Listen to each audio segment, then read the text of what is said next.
And when you get done with doing something, just move to the side a little bit, and then it comes up there. See, you're up there, Carol. Carol, you're up there. So, okay. Okay. Okay. Here. Those were the most delicious. Okay, everybody, Carol's going to start. Yeah. I don't mind if you talk, if you just keep it really low down, okay? And if you have a question, you have to really shout it out to me because I wear hearing aids and I cannot hear the people in the back. That's for sure. Okay. This is going to be a demonstration of the wet painting, the wet street technique, where we see the reflected colors of the buildings or trees or whatever we're showing in the surface of the wet pavement. And it can be used anywhere. I do it plein air. I also do it some photographs. What I'm going to use today, and you can see it. Did I put it in the right spot? Yeah. Okay. It's a photo I took in Cornwall, England, and I just loved it because there was somebody walking with a red a raincoat on this gloomy, gloomy day. So I'm going to get started now. I drew it out first so I don't have to take the time, your time, because you're not interested in seeing if I can draw or not draw. You're interested to see the painting technique. So, since it's a gloomy day, I'm going to start by making my sky not a bright blue, but a gray sky. So the first thing I'm going to do is, if I was outside, I would wet down the paper first, just to make sure that it would stay wet. I can get it really saturated and it would stay wet. Now inside it dries much more slowly, so I don't have to be really so aware of the wetness, but you know, here I am. I use a large brush and we make our grays. I do not have black, I do not have Payne's gray. I have yellow ochre with lots of water.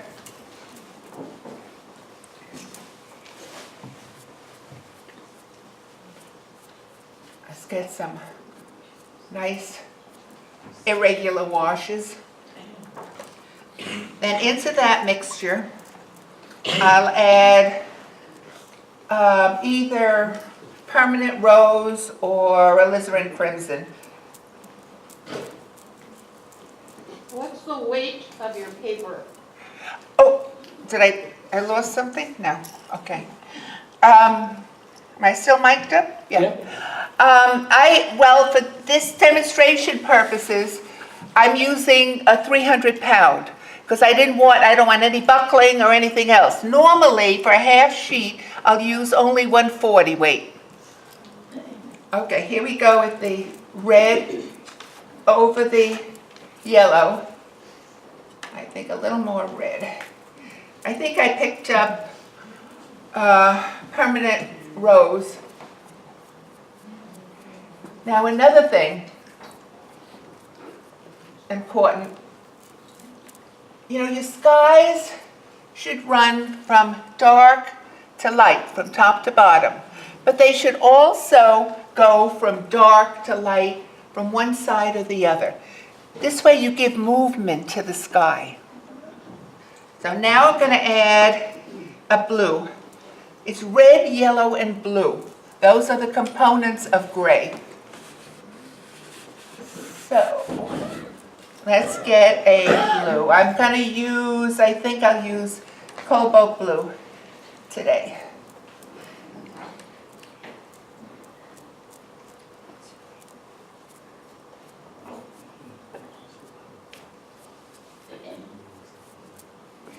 And the reason you put one over the other is so that you get some of the colors showing through.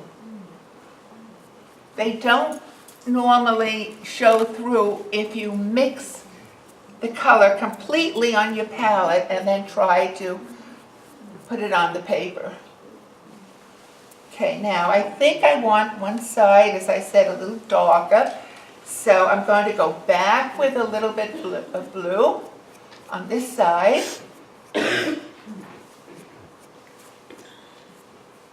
And then because I didn't put my red and yellow in dark enough, it's showing as a blue sky. So I'm just going to go over it a little bit with a little more red and yellow. And you have to remember the colors that you use for your sky so that when you do your pavement, which is wet, that's a reflection of the sky, so it's the same colors. A really, truly fast artist can do this all at once. But I am fast, but not that fast. Okay. All right. Now I'm letting that dry, and because I'm impatient, I'm going to start working on my buildings. I can't touch anything back here because it's so wet, it'll bloom right up. So I'm just going to get my buildings. Where did I put my... Okay, here we go.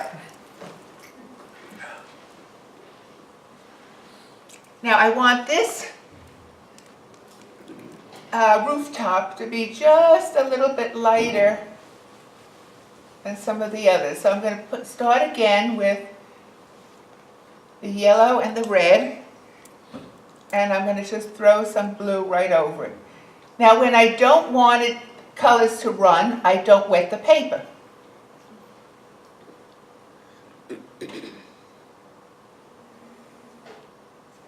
Okay, that should be about the right value. I think I want a little more. Okay. There we go. Now I'm going to work on this one, and this is going to be a very, very dark entrance to the barn. It's open, the door is open, but we will see some things in there. It won't be black. So I'm going to start first with burnt sienna, very, very strong burnt sienna.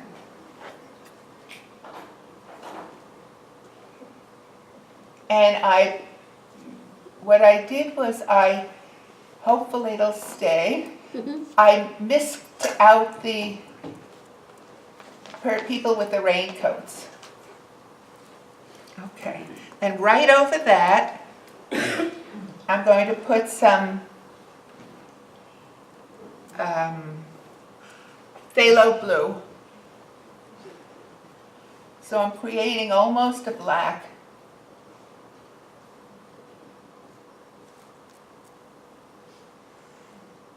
And maybe a little bit of red over that. Although that's pretty dark. Now, as I said, there are things going on in here. So the way to show that something is happening in the barn is to first take a damp brush. Oh, wrong brush. And I want to just first lighten this up coming out. And then I'm going to wipe out some irregular shapes. And even though I'm more of a realistic painter, I had to, when I was in college, I had to learn the abstract way. I had to learn composition through shapes, through abstract shapes. Form. Okay, I have that. Something is going on, and perhaps a few other lines, maybe a suggestion of a ladder. It doesn't really matter. It's just light into that. area. Okay, we're getting there.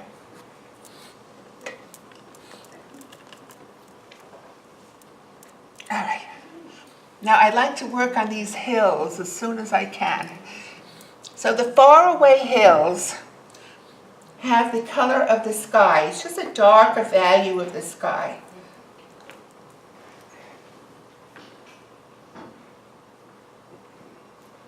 Oh, they're kind of gray.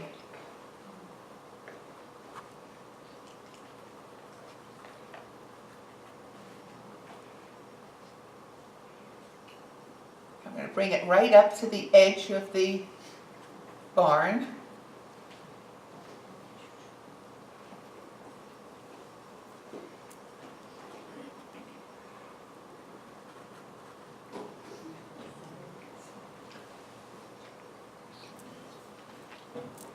And hopefully, okay, now I have to get it darker because my sky is darker there. So let's try this. I'm not even sure that that's dark enough yet.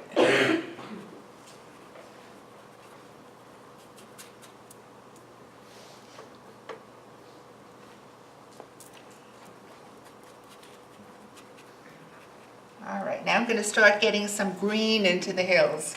And I do not have any green on my palette. The closest I have is phthalo blue. So if I take some phthalo blue with a little bit of yellow ochre, I'll get a perfectly good green.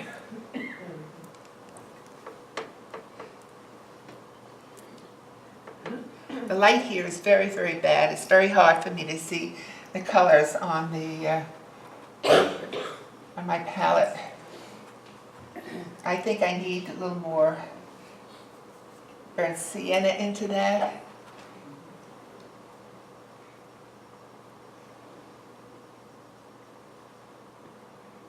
Get my edges.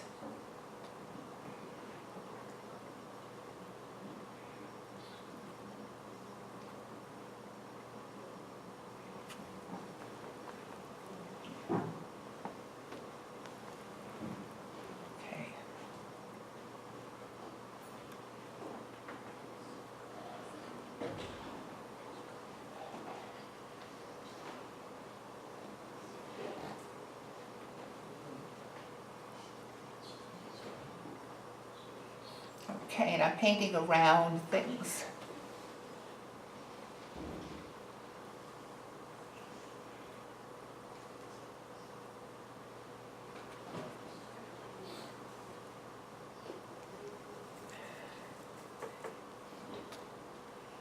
A little burnt sienna into that phthalo.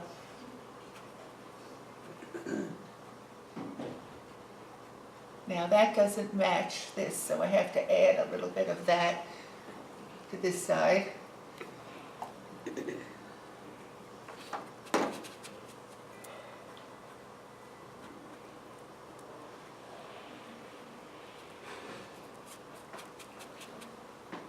Okay, now I'm going to get some real darks in here.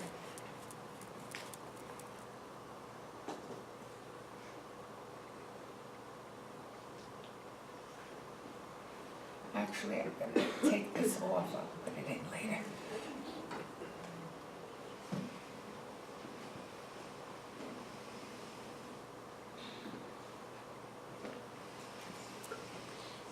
Okay, let's get some real dark greens. Phthalo,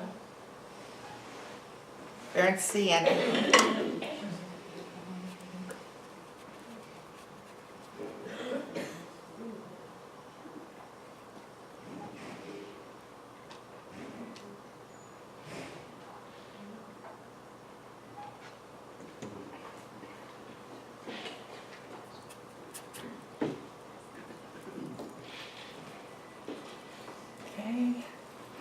Shape, shape, shape. And over here.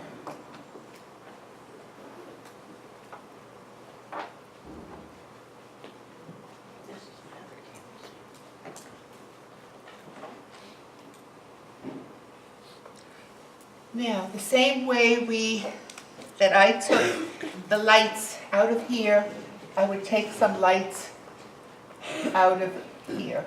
Some tree trunks, something going on.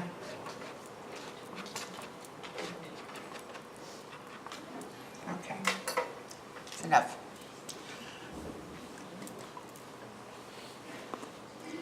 All right. Let me get my houses finished. But I have to make a little correction. What brand watercolor is that? What brand? Mostly Winsor Newton, but sometimes I use something else if I can't get Winsor Newton. Or I try it. I tried someone's paints, and you know, I also have a lot of paints left over from the first time I went on a trip. I ran out of them, and I think it was in Portugal. And I bought their local brand, and I use those. So, could be anything. All right, now I want to get the stone. These buildings, these two buildings are stone, and actually this one is also. So again, what I'm going to do is quickly, if I can, get the stone color in. Now the stone color will be yellow ochre,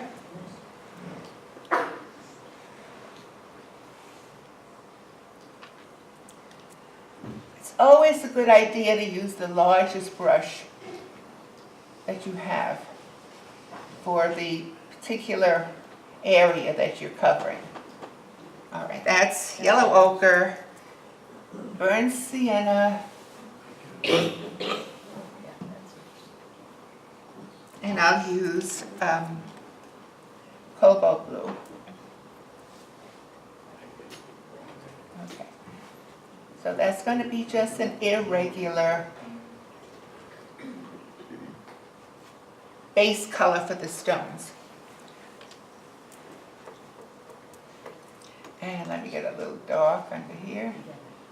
All right.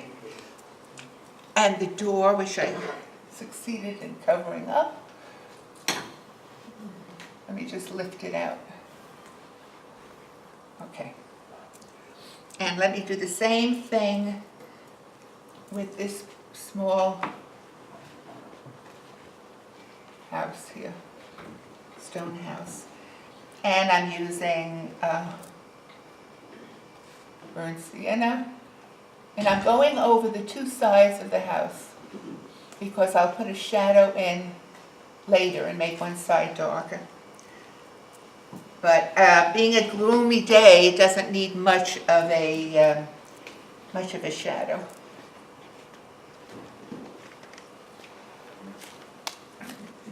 Okay, let that go. Now here, I need my big brush. And let's see. Yellow ochre. Oh, they came up. No, that's not good. It's nice.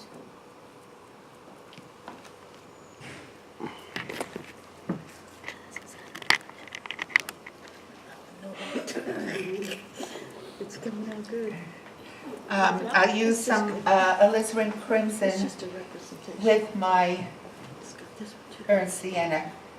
Because whatever brand I put out, it is very, very orange, my burnt sienna. So I think it needs a little bit of red with it.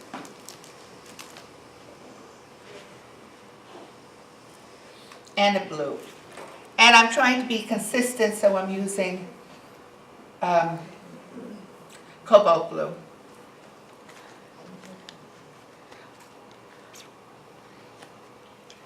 Carol, I just want to say something.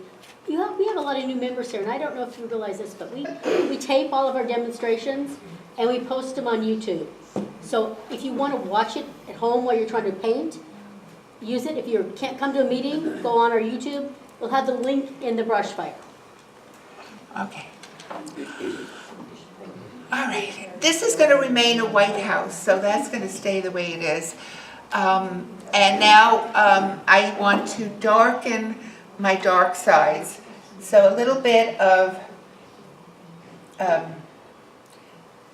cobalt blue with alizarin crimson. And let's see. That's the dark side. All right.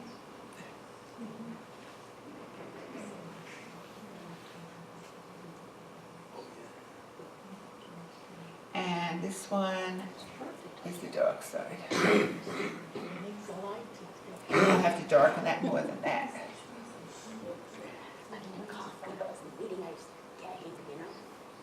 I'll have to go back and darken it. It's not darkening. Okay. Let me get the roof here. I think I'll use burnt sienna as the base.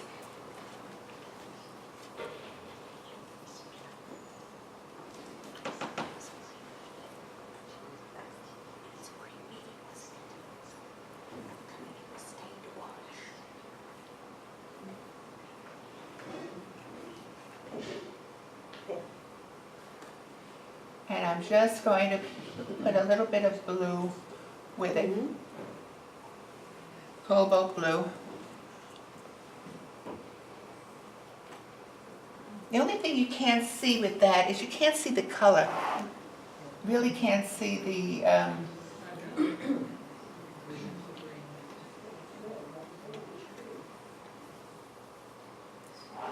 we were looking at that yesterday at Tarpon Springs, and same thing, couldn't see the colors. I'm leaving this streaky, and I'm going to put a little bit of the streaks on here.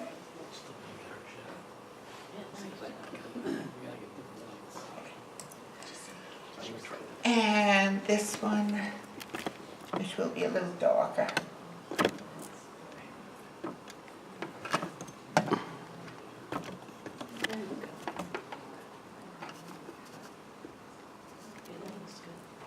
Okay.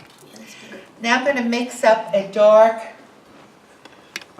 shadow color. And that'll be cobalt blue, alizarin crimson, and a little bit of burnt sienna. I think I'll throw a little bit of, ultramarine in there too. Okay. So it becomes more of a neutral color, and I need that. Okay, wait.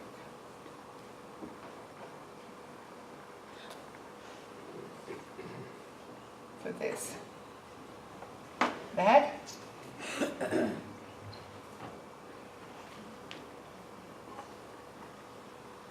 That.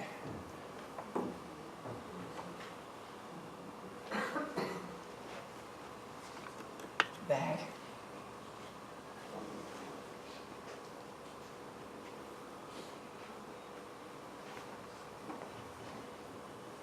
That. That.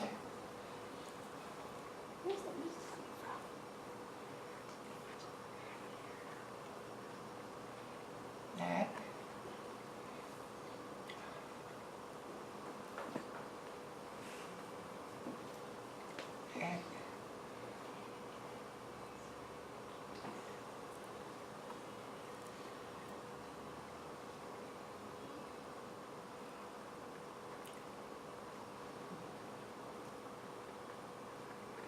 That. Okay. I need the smaller brush.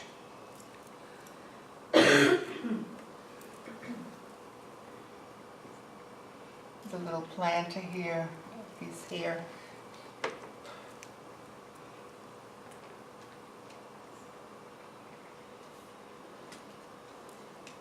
Okay. Now, windows and doors.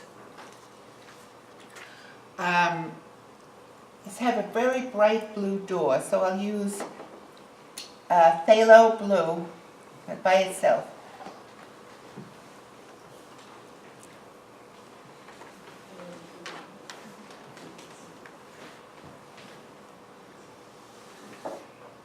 Here's another bright blue door.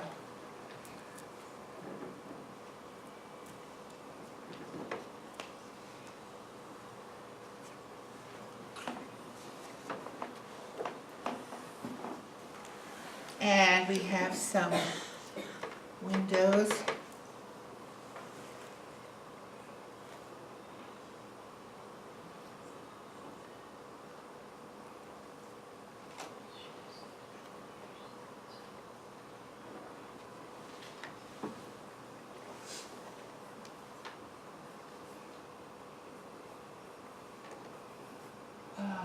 We have another?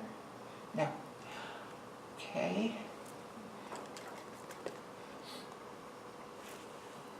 Oh yes, we have doors here. I don't want too much attention over here, so I'm just gonna keep them very neutral. Okay. Now I'll finish off the ground and the trees, and then we'll go right into this wet look. Let's see. A little bit of phthalo blue into yellow ochre, and we have some grass area here.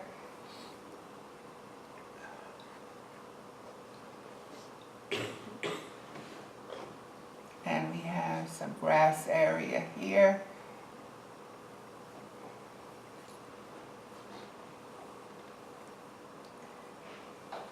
And then I'm picking up a little more yellow ochre. And that in here, here, here. And a little more yellow ochre.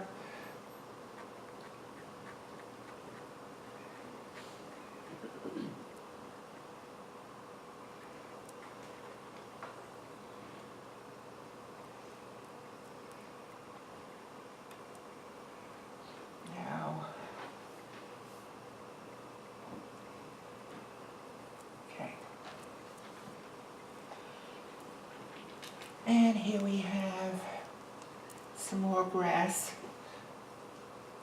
over here.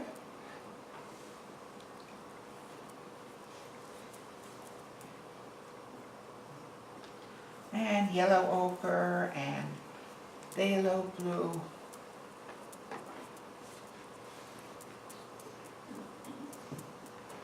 And then I have bushes here. I might as well use the same color for the top of the bushes.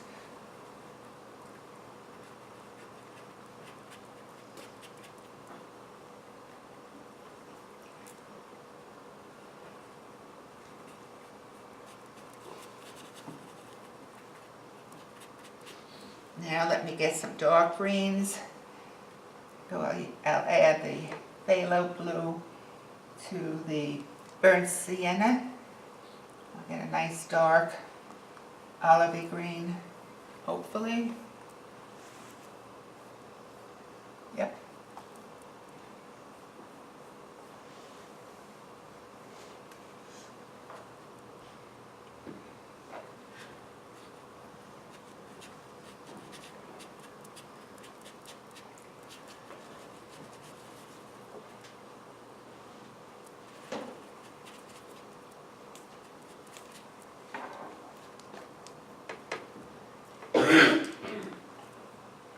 I hope I'm not blocking.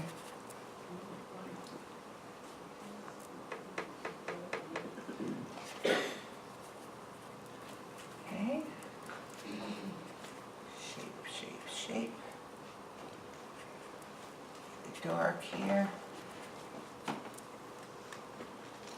And let's go with a slightly lighter green. A lot of yellow ochre into it.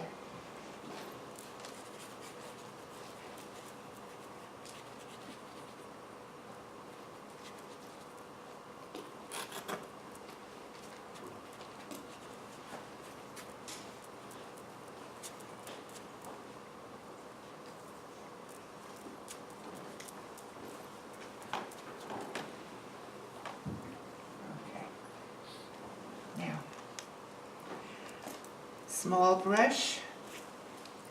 Take some of this dark green, put it in the planter here.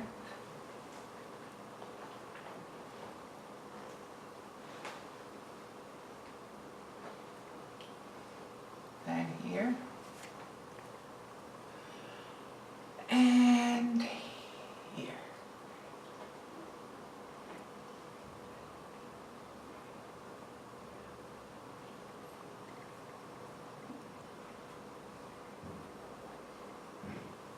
Okay. Since I have a space here, put some here, some here. Okay. Now, I'll just take out, you can do this as long as it's damp. You can take out, you know, the lighter branches. That works only when it's damp.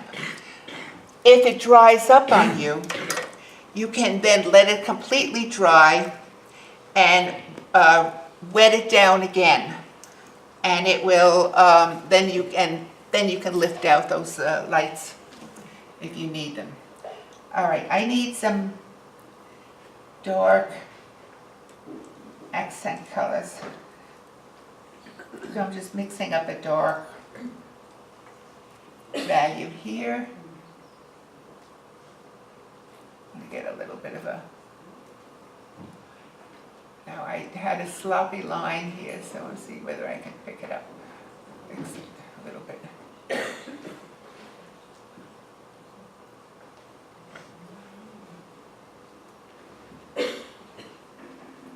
Okay, now, this one side of the barn has to be darker than the other, so I'm going to have to use this darker value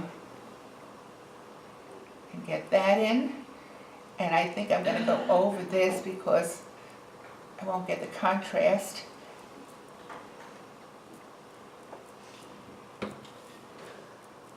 Okay.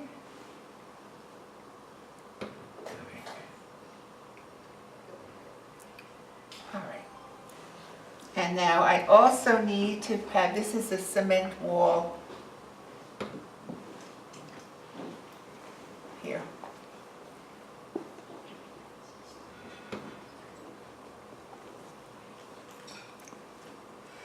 And when that dries, I'll just put a value over that.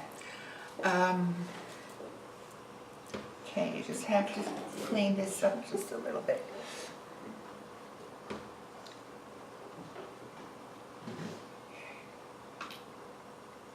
All right. Now I'm getting ready for the wet